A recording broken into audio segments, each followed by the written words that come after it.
Oh, good morning. Hello. Welcome to Morning. Just Massage Therapist podcast, where we are just massage therapists. These are just our opinions, and we have a lot of them. So very many opinions, and we will talk to you about those opinions continuously, just all the time. So You enjoy hearing them, so that's a win.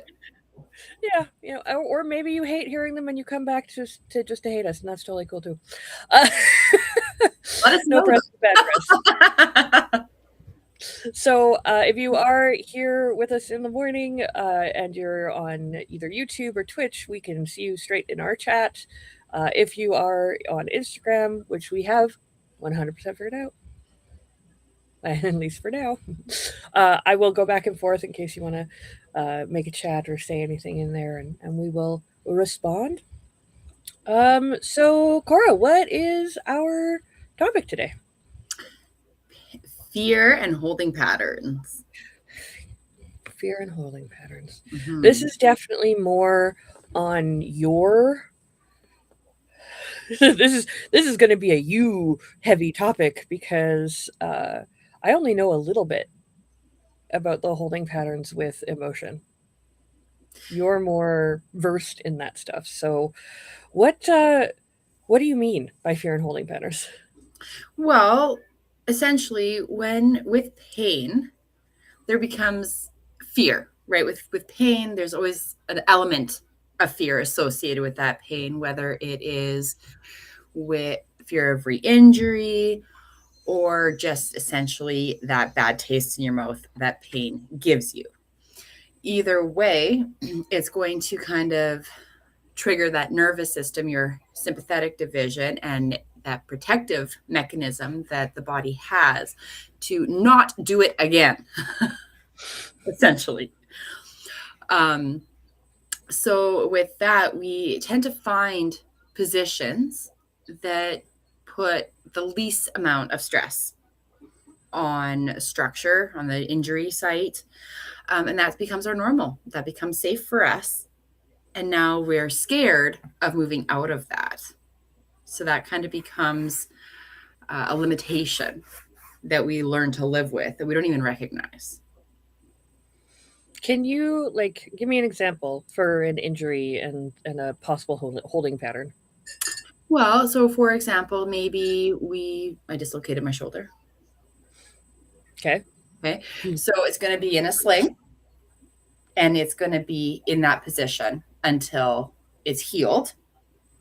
Now, this is a shortened position. So all of the structures in here are starting to shorten. Sorry, the subconscious brain is going to start to recognize that as a safe position. Oh, okay. Okay. So now that becomes our safe position. Due to the fear of re injury, we might not ever go back into that external rotation, or we might not ever go back onto those monkey bars because that is the area of the mechanism of injury or the position that the injury occurred in. So it's not safe. Right, because your subconscious mind has recognized now that only this position is a safe position. That's yes. Whereas before, every position was good and safe. Yes. Yeah. And that's the thing to remember too is like the subconscious brain remembers everything. Like one example that I had in Rapid, actually, that I actually really never forgot because I just thought it was silly. But, and I thought it was just a story that they were saying, but then I actually met somebody who knew the guy or who met the guy. So I was like, oh, okay, well, that's cool. It's not just a story. But there was an avid hiker and he would hike all the time. And we don't have poisonous snakes here, right? So that was never a concern of his. One day he went on a trip and he was hiking somewhere tropical where there are poisonous snakes.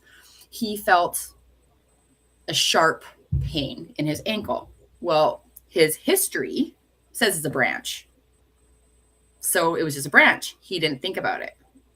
He woke up in the ER because he actually got bit by a poisonous snake.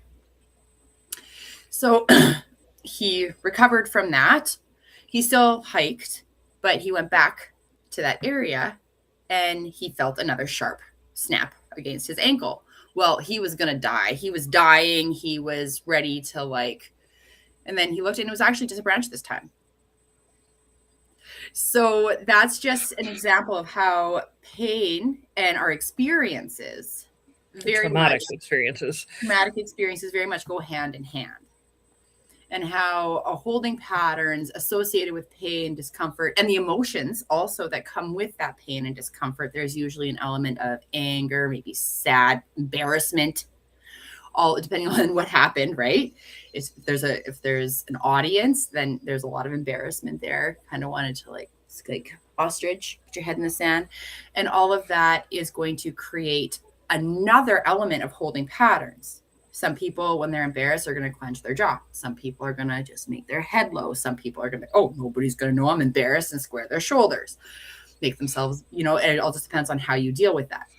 Yep. But in those situations, the nervous system has triggered a response, whether that response is to make yourself small or to make yourself big, but that neuroconnection is going to create a set muscle tone. We're taught in physics that energy isn't created or destroyed. It's just transformed, right? Mm-hmm. Neural impulses are energy. That's what they are. They're all energy. Yep. So also maybe if I wanted to say some choice words, but I couldn't, maybe because my kids were here. So I had to maybe change it to fudge knuckles or darn it or clench my jaw. That impulse has been sent for a reaction. Instead of letting it out, it's turned into a contraction of some sort. So that further contributes to a holding pattern associated with pain. And the nervous system is or the brain and the connection with the brain and the nervous system is so interesting because of that catalog. And the subconscious brain is only going to let our conscious brain know what's safe. If it's not safe, we're not going to remember it. That's why trauma gets blocked out. We don't remember it until there's something that's oh yeah, okay. Or maybe it just doesn't. Maybe that wall's so high that you just don't go there. You don't remember it. Yeah, our brain is very interesting on the sense of it does have to feel you have to feel in a completely and utterly safe space in order to deal with anything that was traumatic in the past. Yeah, because that's that protective mechanism that we have. Yeah, that's a really crazy one. It is, and that's something that's maybe more the ins and outs of that and how that actually is processed is more your element for sure. Yeah, that side I'm fairly well aware of. But it's just one of those things where I see it all the time. I'll have clients even with we'll go back to that dislocation. They won't move their arm. The range of motion is significantly limited because it hurts. Now, does it actually hurt? Or is it because the brain is scared of that pain? So there's that awareness or that fear of the potential pain. Of pain. Yeah, the apprehension. Yeah, that apprehension. Thank you for that. So there's so many elements there. But once you actually are able to move through passive relaxed range of motion, or even having them distracted enough to take them through that range, all of a sudden it doesn't hurt anymore. And then the nervous system, the brain starts to rewire itself. And it's okay, so maybe this isn't such a bad position to be in. Mm-hmm. Now that I've fixed it, the body has gone through the process of fixing it. I don't have to be scared, but it has to be shown over and over, and not just once, because once doesn't do a darn thing. That's the truth. You don't have your arm in that sling for one day. You have your arm in that sling for multiples. Right. And the longer you're in a position, the longer you're in a position, the more likely it is to become that safe space. Because we are like 2-year-olds. We're familiar with safe, and we don't like change. So implementing that change and really encouraging it is a process for a lot of people. And that fear is very real.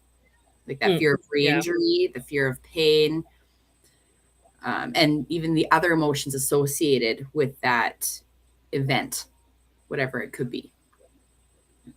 Now, here's a good thought experiment. Fear, what if it isn't a painful experience in the traditional sense? It's not a physically painful experience, but it is a traumatic, scary event, like someone breaking into your house, an abusive partner or abusive parent yelling at you, Mm-hmm. right? The position that you're instinctively going to go into, do you then get a holding pattern into that position? Of course you do. Yeah, Yeah. there's still that stimulus. There's those emotions, and when you are in an event that is emotionally abusive, it doesn't have to be physically, but any traumatic event is going to trigger a response that you are denying. So a lot of the time when you're silenced, you have TMJ issues. Oh, yeah. Silly Yeah, DMV. and Have you seen my little wobble? I've not for a shown you long my time. wobble. Yeah, I haven't seen Yeah. it, but it's there. I Yeah. don't know. I don't know if it'll come across on screen, but Yeah, it's there. it, you see the little C at the end? Yeah, I do. Oh, it's so funny. But It's funny because yeah, one of the biggest ones for people who are literally being abused and silenced in that abuse is uh, the desire to fight or flight when you can't. You tend to hold it in certain places. The jaw being one of the big ones. And I hadn't actually thought about it very much as energy has to be right. That energy wants to go somewhere to either fight or flight. And if you can't do either, it's going to go into something else in your body. It's going to go into the muscles of your gut. It's going to go into your jaw. It's going to go into your pecs and everything as you shrink yourself. If you have to shrink yourself, yeah, it's a thing.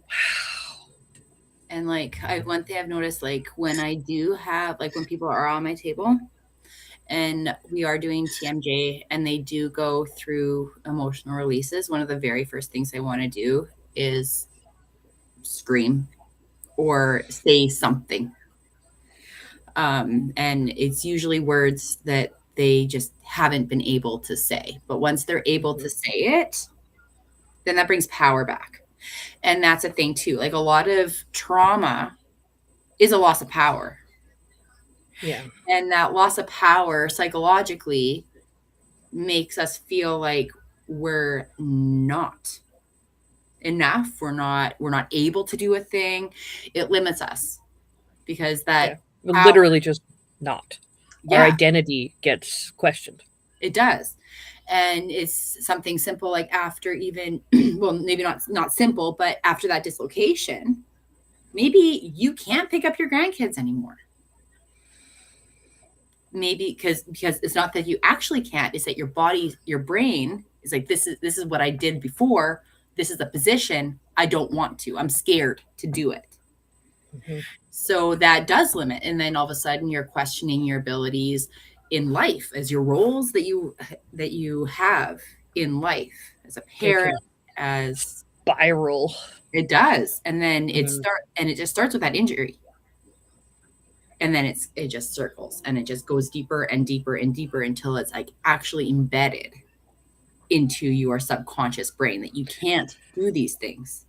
Which is one of the reasons why PT, like physio and massage, end up being so vital for that healing ground because we're a safe space and helping you to come out of and go back into the original motions, the original ranges, showing you that it's okay to move again. Yes. Yeah. And that's why I So really encourage, I do a lot of like passive relaxed just for that purpose in itself too. yeah, I have a client right now who injured both knees because they were an umpire or not umpire, sorry, a back catcher. And they have a hip replacement on one side, and we do passive. Sometimes we do PNF stretching, but we always do some passive stuff. And I have yet to be able to pull the range to a place where I know that it can go, because that is there, and there's still this sense of apprehension and lack of safety, the what if. Yeah, the what ifs. And then that, and I find a lot of time too, just like asking clients to give themselves permission to do a thing, because we rely on permission for so many things. Like we need permission to drive, we need permission to, like everything. We need permission to even go to the bathroom sometimes in some work We, environments at school. yeah, yeah, gosh, we all grew up having to say, hey, can I go to the bathroom? Yeah, can I go get some water? That is insane to me still. Like, I look back on that and I go, wait a minute. A vital part of your bodily functions you had to ask permission to do. Well, and that's the thing, right? Like so many things we do have to, like even to Mm-hmm. go and like to play with friends, you have to ask permission. Mm-hmm. Like to Heck, go to start a business, you have to ask permission. For permission. everything is permission based. But we never think to give ourselves permission. Mm-hmm. And I think that that's a key point in kind of overcoming that, those holding patterns associated with emotions and fear and injuries, is giving ourselves permission and talking to that shoulder and saying, you're safe now. Let's Mm-hmm. try this. I give you permission to do this. And it's crazy what happens when you actually give yourself permission. There's a completely different level of connection that happens when Yeah, you give yourself that permission. that is really cool. You know what? I have a great example from my own life. You know this. Those of you who are watching now or watching later might or may not know this, but over a decade ago, I got a bursitis in my foot, and then eventually I ended up getting Morton's neuroma in my left foot, and it made my walking patterns crazy, and I had to wear very specific insoles, and I was really careful with walking on that foot because it would hurt so much every time. And then when I got out of a situation that kind of kept me in that victim place, because it literally a situation in my life where I was in that fear state constantly. As soon as I got out of that fear state, it was maybe a couple of years, and yeah, I did give myself permission to go try new shoes. I know it's a weird one, but go try new shoes so that you get to take a little bit of that fun that you used to have. Because I used to love all the shoes, all the shoes, all the shoes. I'm a shoe girl, 100%.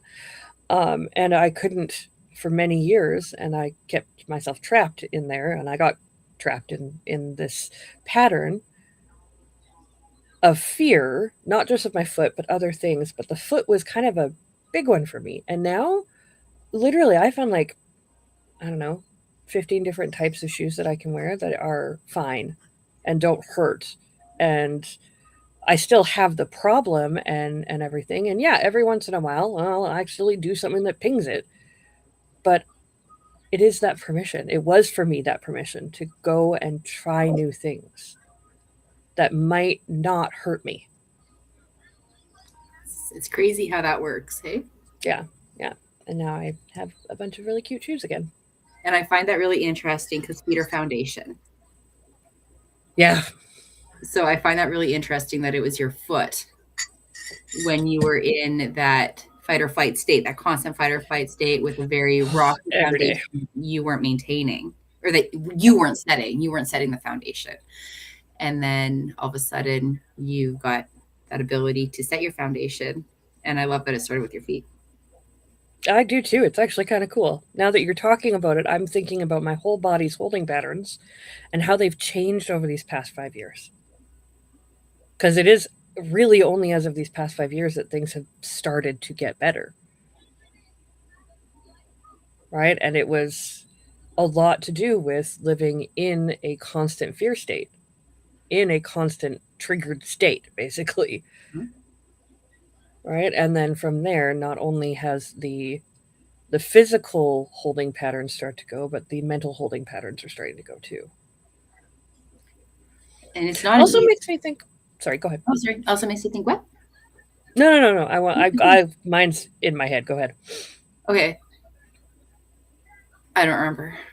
I know. I was like, no, no, no. Go, go. You're gonna forget. That's okay. I'll remember again. I'll remember again. Oh my gosh.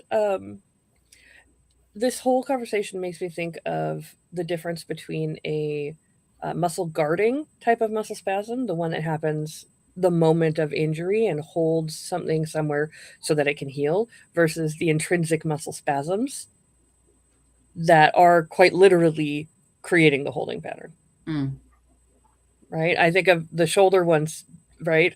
If the shoulder injury came from an abducted and externally rotated state, then the muscle spasm is going to be bringing it and pulling it forward to protect the injured area on the front here. It's going to protect that injured area on the front and underneath. And that is good.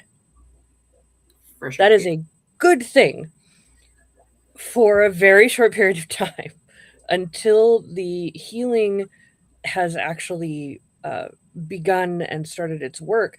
Then that intrinsic, or sorry, that muscle guarding should let loose and should release over time to allow for movement to return once it's healed. But yeah, fear is one of the driving factors between or creating and keeping that muscle guarding as what we call an intrinsic muscle spasm. Yeah, and yeah, that's exactly what it is. And then with that too, it just doesn't end there, right? Like because you have that cross body. So if your shoulder constantly in that internal rotation, eventually it's going to work its way to that opposite hip. You're going to feel it in the knee. You're going to feel it in the foot. Might get headaches from it, and you're going to go in to that low back because that's where it hurts, but that's not where it started. And that's Mm-hmm. part of like the adventure too, like if you're privileged enough to have a client comfortable enough with you to actually have a release on the table, Mm-hmm. that is like the biggest honor as a massage therapist for me, like to have that comfort level, because it's only going to happen if they're safe, Yep. right? But when that emotional release happens, you can actually sometimes like feel that ripple effect as everything just kind of just little twitches, ping, ping, ping, pings. And it just kind of starts to release. And then all of a sudden they're like, oh, I couldn't do this before. And it's like, could you not? Or do you just trust that you can now? Yeah. Yeah. Well, it's still, they couldn't. It's just not maybe for the reasons they thought. Yeah, it was like self-limitation. Yeah. Yeah. Right. And all of this is not to say that there aren't limitations that happen out of injury and pathological True. processes, right? There are 100%, especially major pathological processes like Parkinson's and MS. Those are not fear and holding patterns. No. I mean, there's probably some of that for sure because it's terrifying. Mhm. It's a terrifying process. But yeah, we're not talking in full. We're talking uh, in general here. But even with those chronic conditions, though, I know quite a few people that used to do their life, they used to do their thing. They would do all the things. And yeah, they'd be tired, they'd be a little bit sore, but they could still do it. But once they got that diagnosis, all of a sudden they couldn't anymore.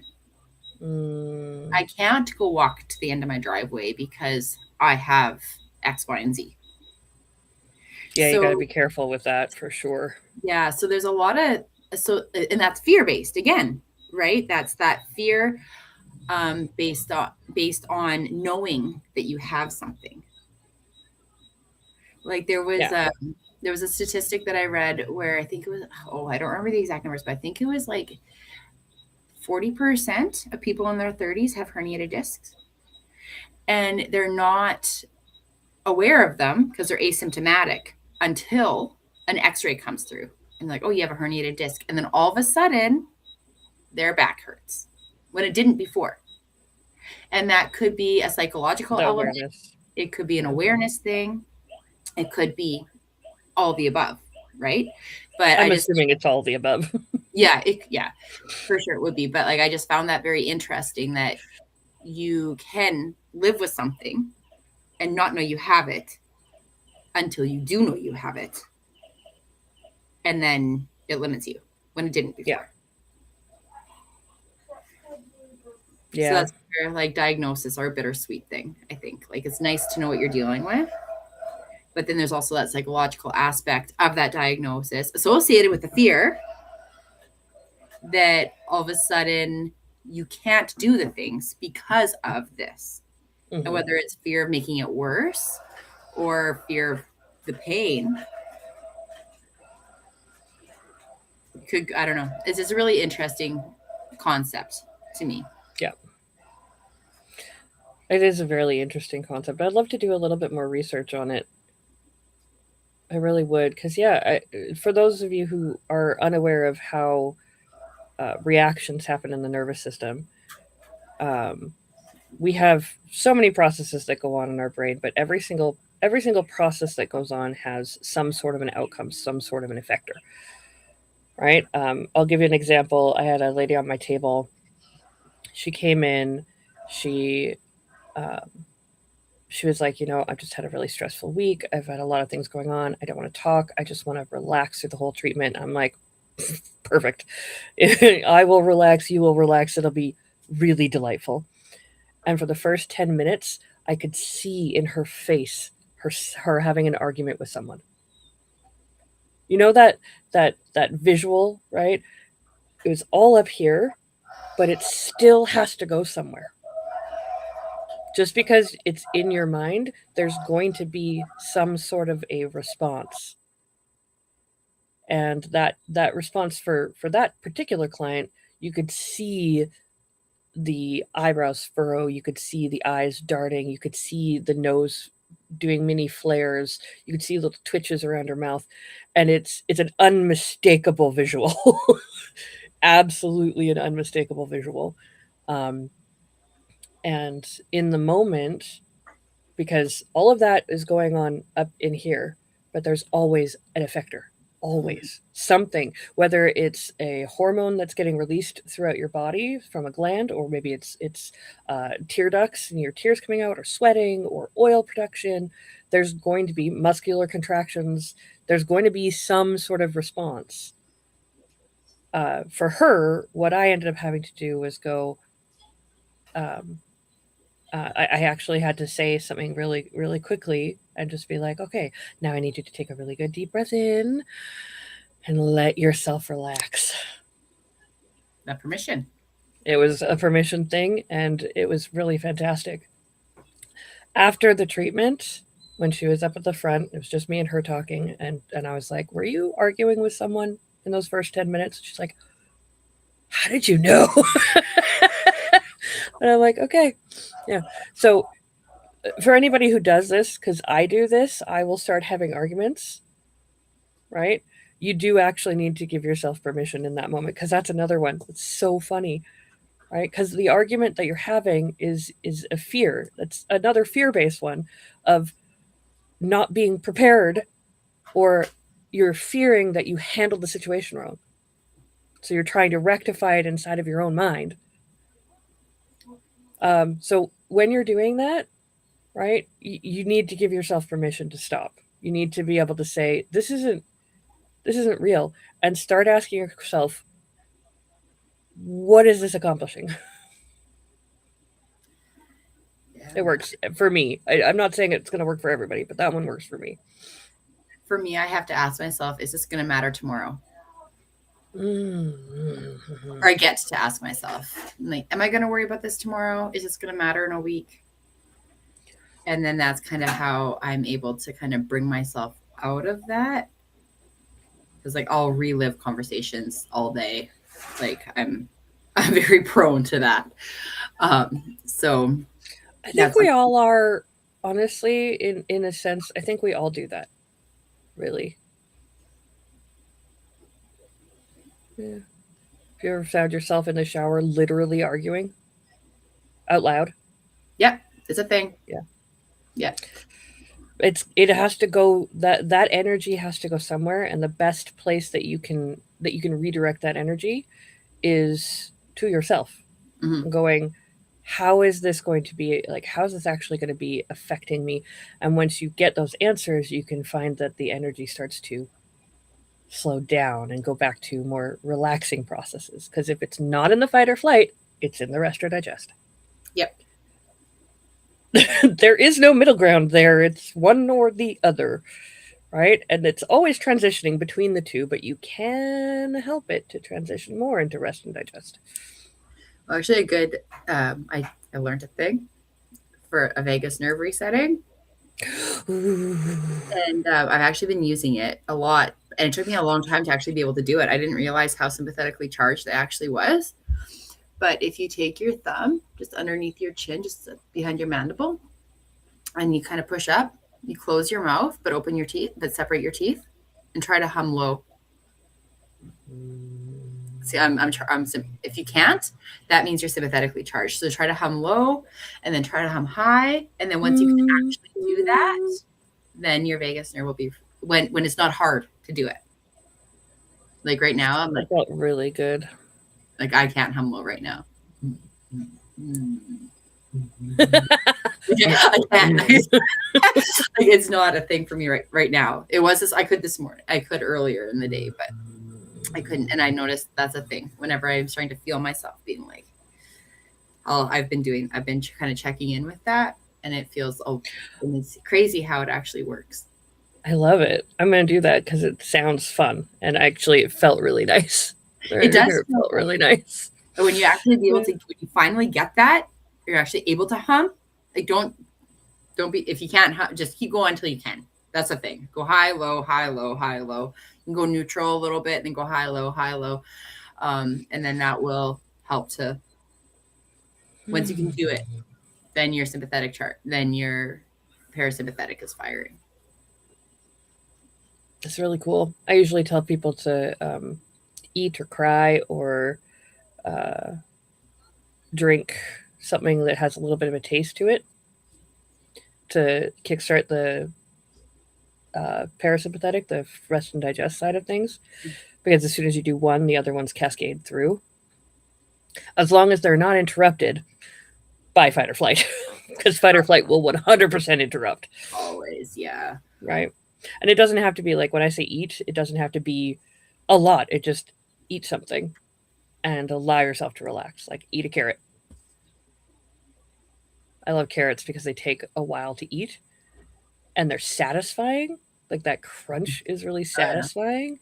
Like and like when you're focused on that, and that's kind of the biggest part, you need to focus on it, right? Your brain doesn't go off into all these other things because you're focused on the thing that you're doing that is actually getting your parasympathetic. It's getting your salivary glands going, and yeah, peristalsis, all that fun stuff. But yeah, I'll try this one. I will Yeah, 100% try that one. it's fun. Like I've been noticing, like, well, for me, I hold stress in my abdomen a lot. So I've been noticing, like, whenever I start to feel that, and it comes up more or less as nausea. So I've noticed that when I start to feel that kind of nausea building up, I'll just start to focus on my vagus nerve, and then it feels better. Yeah. Oh, the nausea. Yeah. Well, nausea and hiccups. There's a lot of hiccups. That's, A lot of hiccups. yeah, it's usually a good Yeah. indicator that it's time to do something. But I hold my breath too when I'm scared or nervous. Like whenever I have, Oh, that's another one. I'll hold my breath. Hadn't Too. even remembered that one. The holding of the breath. Yeah. I talk to a lot of people about breath work, right? Because whenever we get into scalenes, I'm like, oh, you're an apical breather. It's a thing when you're in that fight or flight. It's a thing. Sure is. I find myself, instead of holding it in like after I've breathed in, I hold it after I breathe out. Mm. Like I'll hold it out instead of in, and it's weird. Like it feels like, oh my gosh, I don't have oxygen, nor am I circulating my carbon dioxide like at all. It just Well, yeah, that's interesting. It's interesting how everybody's so different too, and they're just going to handle things yeah. differently. Like for me, it's like I clench my Oh teeth heck in yeah. my breath. It's like that bearing down. It's like, You look constipated. yeah. And then I just like force a smile. I'm happy. Oh, that's so funny. Oh my god, I love it. And that's another sign Oh, too of um, like holding patterns, especially with because lots of the time the fight or flight, the major fight or flight muscle is actually that psoas, which lives in the abdomen. yeah. So that is actually a muscle that where all that fear and those holding patterns do kind of accumulate. So it can result in like constipation. It can result in Mm-hmm. diarrhea. It can all those GI things can be a result. GI, urinary, um, abdominal pelvic issues Mm-hmm. It's a thing. can arise from there because it literally runs from your abdomen through your pelvis to your leg. Yep. Oh my gosh, can you imagine? Sorry, it's just somebody who works at a desk who is in a really stressful environment all day where fear is literally the culture of that environment. Mm.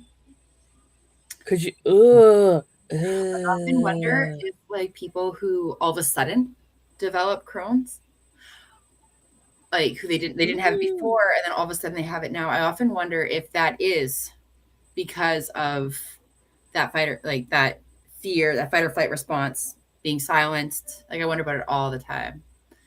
Yeah.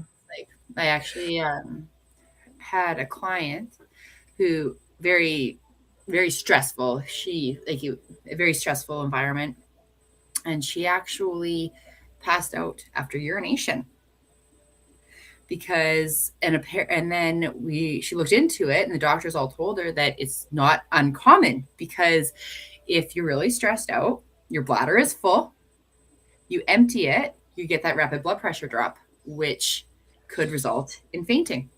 Mm-hmm.